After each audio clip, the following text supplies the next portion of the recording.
This naturalrefrigerants.com article is being read by an automated voice. ATMO Europe, Taking a Stand on PFAS, by Michael Gary, published November 27, 2025. In 2014, Malene Teller Blume, Quality and Development Manager for the Nordic food retailer Coop Trading and its subsidiary Coop Denmark, found herself talking about the chemical pollutant PFAS, per and polyfluoroalkyl substances, on television as a guest on a popular Danish consumer program. By 2014, PFOA, a type of PFAS, was recognized as a possible carcinogen, and leading experts stated that the TDI, tolerable daily intake level for PFAS, was 100 to 1,000 times too high, with children particularly vulnerable. Teller Blume knew that PFAS was used in packaging for Coop Trading's more than 4,000 private label products. Without checking with her company, Teller Blume, who is responsible for chemical strategy, decided to say publicly on the program that Coop Trading and Coop Denmark were banning PFAS in its packaging. "I couldn't just say we will look into it or we will do some monitoring. We need to be very strict about this," said Teller Blume. "So I decided to say we have a ban, and then the hard work started. Her manager trusted my judgment because this was the right thing to do." After relating this story during a PFAS panel discussion on November 24th at the ATMO Europe Summit, 2025 in Padova, Italy, Teller Blume received one of several ovations from attendees. Later that day, she accepted, on behalf of Coop Denmark, the ATMO Europe 2025 Best in Sector/Retail End User Award in recognition of the company's pioneering work on the PFAS issue and its environmental initiatives. The conference was organized by Atmosphere, publisher of naturalrefrigerants.com. "I've been dedicated to eliminating PFAS since 2014.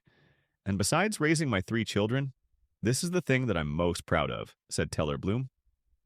Coop Denmark, at 150 years old, the country's largest retailer with more than 1,000 stores, has also been a leader in the phase-out of HFCs and is installing PFAS-free natural refrigerant systems. A complete phase-out of HFC gases with high global warming potential is planned in accordance with EU regulations, and HFCs have been reduced by 76% since 2018, said Teller Blume. Coop also plans a technological shift to natural refrigerants with SBTI, Science-Based Targets Initiative, validated targets. Overall, Coop Denmark aims to reduce CO2e emissions by 75% in 2025 and 91% by 2030, compared to 2018 levels. Coop Denmark began installing transcritical CO2 systems at its Fakta stores around 2010. Many Fakta stores were converted to the Coop 365 discount format in 2022. The Coop has also invested in solar panels, heat pumps, heat recovery, and LED lighting, purchased 23 electric delivery vans, and installed charging stations at 500 stores, more than half of its locations. First for microwave popcorn. By mid-2015, Coop Denmark had banned all PFAS-based paper and cardboard packaging with direct food contact except for microwave popcorn bags, for which there were no PFAS-free alternatives. As an interim step, the retailer pulled microwavable popcorn from store shelves, but later that year it introduced its own PFAS-free microwavable popcorn. In seeking a PFAS-free microwave popcorn bag, Coop Denmark worked with its supplier, which discovered that if they treated the paper with more heat, more water, and more mechanical treatment, they didn't have to use PFAS to cover the inside, she said. This resulted in the world's first PFAS-free microwave popcorn bag, making Teller Blume famous for some months. The U.S. state of Washington subsequently banned PFAS in food packaging, using the Coop Denmark's popcorn bag as an inspiration. In 2016, Coop Denmark banned PFAS in outwear, textiles, and home textiles.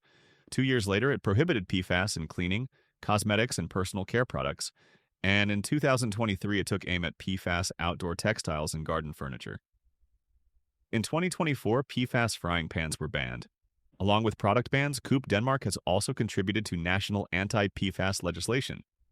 It started a campaign in 2017 to ban the use of PFAS in paper and cardboard food contact materials, FCM. In September 2019, Denmark announced it would ban PFAS in FCM.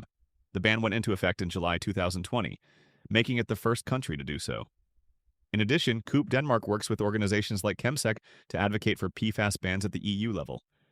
Teller Blume shared a video explaining how Coop Denmark was able to persuade the Danish parliament to ban PFAS in food packaging. Early on, the company organized a social media campaign, backed by consumers and directed at members of parliament, sparking a debate on the problem of hazardous chemicals. Then, together with experts, we prepared a complete post for a bill against hazardous chemicals, which could immediately be submitted into parliament, the video said. The campaign quickly gained the politicians' attention. To ensure that no one missed this important message, we also surrounded the parliament building. PFAS is not the only chemical contaminant that Coop Denmark has addressed over the course of its history, said Teller Blume. All told, the company has taken 185 actions, including bans of PVC, polyvinyl chloride, in packaging in 1991, allergenic preservatives and fragrances in 1995, and bisphenol A in 2016. We have tried to use early warnings and also use the precautionary principle to set up requirements, she said. If there was a possible further solution, then we have put it in our trade agreements. Teller Blume has met with leading anti-PFAS figures and environmental activists such as attorney Robert Bilott and scientist Arlene Bloom. Years after she first met him, Bilott mentioned to Teller Blume that he has told your story many times when people are saying that it's not possible to face up to PFAS.